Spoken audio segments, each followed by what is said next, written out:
เขาสร้างโดมป้องกันประเทศเขามันดิ้นตายพี่น้องเบิ่งไหมเขาเบิ่งมันไหมเป็นยังมันจะดิ้นตายเพราะมันลุกทึนสร้างไปแล้วเหมือนดังสร้างไปแล้วเห็ดยังบ่ได้นี่นะอันนี้แหละบักตาฮิปผีปอบมันเป็นแบบนี้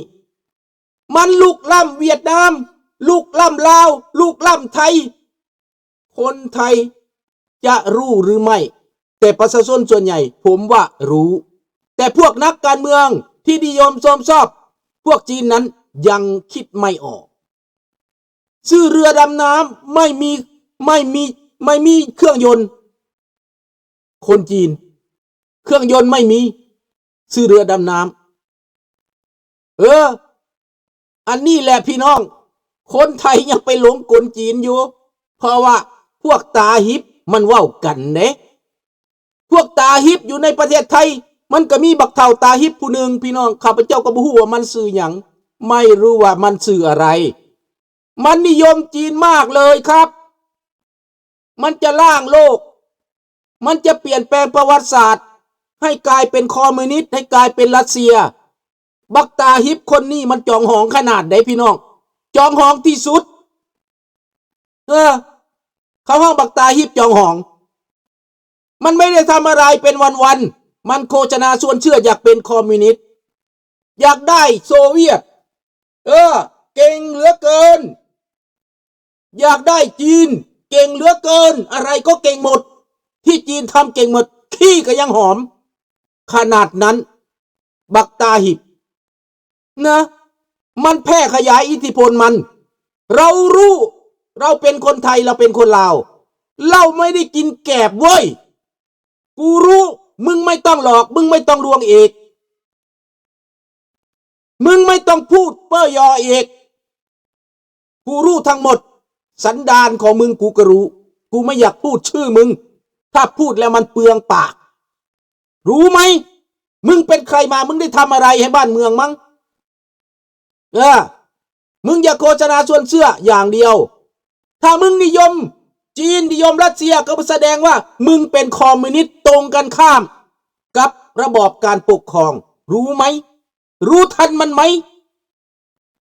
ใครรู้ทันมันบ้างนี่แหละเหมือนในลาวเมื่อก่อนบักสุพรรณวงศ์บักไกรสอนบักสอนไซบักนูฮักให้มันเข้ามาตายอยู่ในแผ่นดินลาวแต่ว่าความนิยมมันเป็นคอมมิวนิสต์แล้วมันก็ทำลายประเทศลาวพระราชลาวจนได้บทเรียนนี้เป็นบทเรียนที่ดีที่สุดที่ลูกหลานเกิดมาควรจะได้รับรู้และพิจารณาสร้างความเข้าใจรู้จักความจริงคนที่ปักไฟในลัทธิคอมมิวนิสต์เป็นตรงกันข้ามกับระบอบการปกครองที่เป็นประชาธิปไตยนี่แหละพี่น้องให้พวกท่านเข้าใจไว้โลดมันเป็นระบบเดียวกันมันเป็นวิธีเดียวกันมันเป็นเทคนิคทางการเมืองทางการโฆษณาชวนเชื่อแต่เด็กรุ่นใหม่เกิดขึ้นมาไม่เคยได้เจอไม่เคยได้พบไม่เคยได้ค้นคว้าค้นคิดก็ไม่รู้เราไม่ว่ากันนะเราไม่ว่ากันเพราะว่าไม่มีคนพูดคนที่พูดนั้นบางครั้งก็แลนำประโยชน์ผมนี่ไม่เอาประโยชน์นะบอกเลยใครจะมาซื้อจ้างก็ไม่เอาใครจะให้เปลี่ยนก็ไม่เปลี่ยนเพราะกูเห็นมึงมากูรู้จักลัทธิคอมมิวนิสต์มานี่ว่ามันอันตรายแค่ไหนเข้าประเทศไหนปานหาก้อมเลยพี่น้องเข้าประเทศเขมรคนเขมรต้องตายไป3 ล้านเพิ่มจากเวียดนามเข็นค่าไปอีก2 ล้านกลายเป็น5 ล้านเขมรเข้าประเทศลาวลัทธิคอมมิวนิสต์เข็นค่า5 วีคนลาวต้องตายไป1/2 ล้านทุกวันนี้เอาจีนเข้ามาก็เข็นค่าคนลาวตายไปอีกทุกวันด้านเศรษฐกิจการเมืองก็ต้องตายไปอีกทุกวันย่ำแย่ลงไปทุกทีนี่แหละพี่น้องดังนั้นพี่น้องคนไทยพี่น้องคนลาวพี่น้องคนเขมรพี่น้องคนเวียดนามที่รักในเสรีภาพและรักในประชาธิปไตยเราต้อง พูดความจริงออกมาให้หมดเราต้องเบิกพูดความจริงและเข้าใจในประชาธิปไตยให้มากขึ้นใช่ไหมพี่น้องประชาธิปไตยคืออะไรบางคนไม่รู้บอกแต่ปากประชาธิปไตยอย่างสปป.ลาวสาธารณรัฐประชาธิปไตยประชาชนลาวมันประชาธิปไตยตรงไหนพ่อแม่มึงตรงไหนประชาธิปไตยตรงไหนบอกมึงแน่นี่พี่น้องอันนี้แหละพี่น้องเขาเฮ็ดหน้าใส่หลังเฮาเข้าใจแล้วบอกคนทำนาเป็นคนยากจนในระบอบประชาธิปไตยคนทำนาเป็นคนมั่งมีดินมีนามีข้าวร่ำรวยในต่างประเทศแต่ในแผ่นดินเอเชียคนทำนากลายเป็นคนที่ถูกดูถูกเหยียดหยามกลายเป็นคนที่ถูกเอารัดเอาเปรียบกลายเป็นคนที่เป็นเครื่องมือเป็นแค่ทาสนี่เห็นไหมเราทำนาให้มันสแตกแต่เราเป็นทาสนะเราจำเป็นไหมต้องขายให้มันเราทำแล้วไม่ขายเอาไว้กินให้หมดกินไม่หมดเลี้ยงหมูเลี้ยงหมาเลี้ยงเป็ดเลี้ยงไก่ไม่ต้องขายมันกินให้มันตายหุงเลยเข้าใจไหมขายมันทำไมทำไว้กินทำไว้เลี้ยงสัตว์เอาไว้เลี้ยงแมวเลี้ยงหมาไม่ให้มันกินให้มันตายดับหมดพวกที่มันไม่ทำน่ะใครทำนาเก็บไว้กินนะวิธีต่อสู้มันมีทุกอย่างนะชาวนาไม่ต้องขายไม่ต้องดิ้นรนเอาบ่คนลาวคือกันอันนี้ผลิตแนวแซ่บๆเอาไปให้มันกินเบิดตัวเองบ่ได้กินต้องจอยลงผอมลงตายเวลาเจ็บป่วยมาขาดอาหารบ่มีอาหารกินลุงบ่มีเงินซื้อยาบ่มีเงินซื้อข้าวข้าวช่วยให้นาไปใส่ขายหมดแล้วขายไปซื้อหยังขายไปซื้อยาขายไปซื้อหยังขายไปซื้อรถถ้าว่าคือในต่างประเทศแม่นบ่ล่ะน้องจันทวี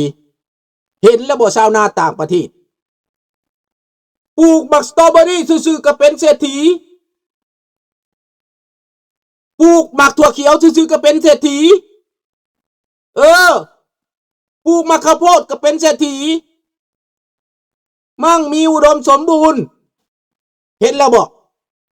ปลูกมันฝรั่งปาตุสก็ขายได้ร่ำรวยมั่งมีเพราะว่าเขาไม่ได้กดราคารัฐบาลเขาให้ราคาพ่อค้าจำเป็นต้องซื้อตามราคานั้นนี่พี่น้องเขามีสมาคมชาวนาเขานะประชาธิปไตยให้เกียรติเขานะฝนตกฟ้าร้องน้ำท่วมมีสมาคมนั่นมาจ่ายค่าชาวนาชดเชยหิมะลงผลปลูกเสียหายเห็นไหมนี่ไม่ต้องเตรียมไว้พี่น้องมุ่งนะไม่ต้องพูดเรื่องอาวุธมันจะมาเองถึงเวลานะ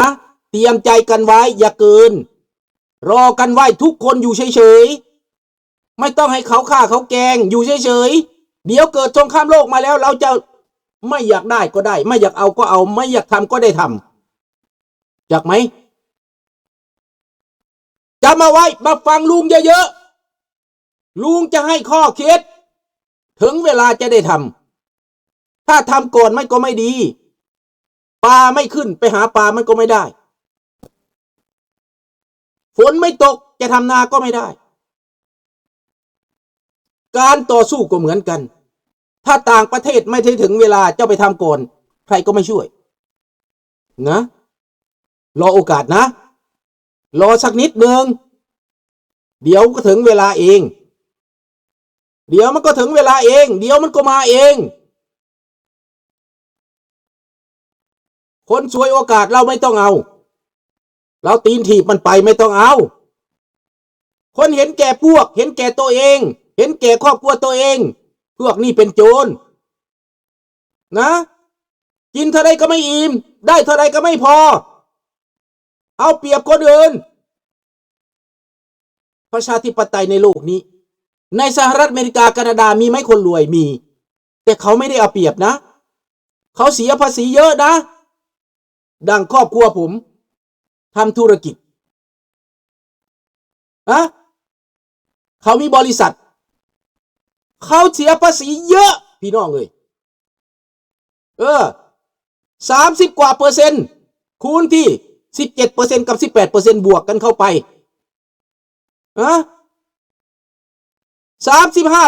35%ต้องเสียภาษี35%ได้แค่65กำไรได้มา35ต้องจ่ายให้รัฐนี่ประชาธิปไตยเขาเป็นอย่างนี้แต่ก่อนเขาจะเก็บภาษีขนาดนั้นเขาสร้างงานสร้างโอกาสเขาสร้างกฎหมายอำนวยความสะดวกให้เกิดบริษัทขึ้นเขาส่งให้เรียนการศึกษาเข้ามหาลัยรัฐจ่ายครึ่งหนึ่งนักเรียนจ่ายครึ่งหนึ่งเห็นไหมเขาให้โอกาสนะถ้าไม่มีกดติดหนี้ไว้ก่อนเรียนจบมาไปทำงานก็จ่ายคืนพอจบมหาลัยนี่คือประชาธิปไตยจริงๆนี่คือประชาธิปไตยพวกโปรจีนในไทยบอกว่าอเมริกาติดหนี้ต่างชาติเยอะแล้วว่าอเมริกาต้องการสงครามล้างหนี้จริงไหมครับไม่ใช่ ไม่ใช่เขาติดหนี้เขาก็ติดหนี้อเมริกาเองธนาคารโลกธนาคารภายในถ้าเขาจะใช้เขาก็ใช้ได้เขามีเยอะพี่น้องเขาใช้ได้ดังนั้นทุกประเทศก็ต้องติดหนี้ตัวเองการบริหารประเทศแต่ไม่ใช่เกินนะนั่นแหละมันเป็นคำกล่าวให้มันเป็นคำการโฆษณาชวนเชื่อถ้าคนติดหนี้นะอย่างไม่ได้เขาจะสู้กับประเทศจีนได้ไหมเขาจะสู้กับรัสเซียได้ไหมล่ะมันเขาพูดตั้งแต่ปลายมันนั่นแหละเขาไม่ได้พูดต้นมันนะสหรัฐอเมริการายได้มหาศาลเขาห้องเงินหมุนเวียนการใช้จ่ายใช้สอยรัฐไม่จ่ายเงินเศรษฐกิจก็ไม่ดีรัฐต้องจ่ายหนี้จ่ายเงินเห็นไหมลาวแดงติดหนี้ไหมล่ะประเทศจีนติดหนี้ไหมสบายดีทันบี้ประเทศจีนติดหนี้ธนาคารโลกเป็นหนี้360%พี่น้องเห็นบ่ล่ะ360%ถ้าว่าอเมริกาปิดด่านปิดตัดกับจีนคือแต่ก่อนบ่เฮ็ดหยังกับจีนตายแล้วจีนตายแล้วตายคักตายปานเขียดเอาไปขายไผก็บ่ซื้อของจีนน่ะเอามาเบิ่งอเมริกาเข้าท่วมบ่เสียแรงบ่เสียแม่นนะน้ำมันเขาก็เยอะบ่อเล็กบ่อแห่เขาก็เยอะแต่เขาบ่ได้ใส่จักดิอเมริกาเขาบ่ใส่ของเขาเอาของผู้อื่นมาใส่ก่อนให้ผู้อื่นหมดก่อนเขาจะใส่ของเขานี่คืออเมริกานี่คือประชาธิปไตยนี่คือมหาอำนาจพี่น้องนี่คือมหาอำนาจแต่ไอ้ลาวนี่ล่ะไอ้สลัดซองใสเป็นอะไรไอ้สลัดซองใสไอ้สลัดซองใสนี่ต้องขายนาตัวเองกินขายนามูลแม่กินขายมรดกกินซื้อรถมาแข่งกันขี่ขายเบิดทุกอย่างไอ้ลาวคนร่ำรวยขายฮอดลิขสิทธิ์ไฟฟ้าเป็นเขื่อนของตัวเองก็ขายหมดไม่ได้เป็นของตัวเองจากอันแล้วยังเป็นหนี้อีกประเทศขี้หนี้ในเอเชียอันดับ100ที่เท่าไหร่ตกไปล่าหลังทุกยาก100 กว่าประเทศเพิ่นอยู่ที่133ประเทศพุ่นนะเพิ่นนั่นน่ะเท่าลาวได้มันสิเอาหยังมาป้าออกปากได้มีไฮเวย์ไปวังเวียงอวดหมู่โอ้ยกูสิหากแตกออกทางเมืองลาวไปเบิ่งแน่ทางไปเส้นทางเลขที่13เหนือแล่นไปมิติขี้ตมตลาดขึ้นมาลินมักตลาดตาท่านี่พี่น้อง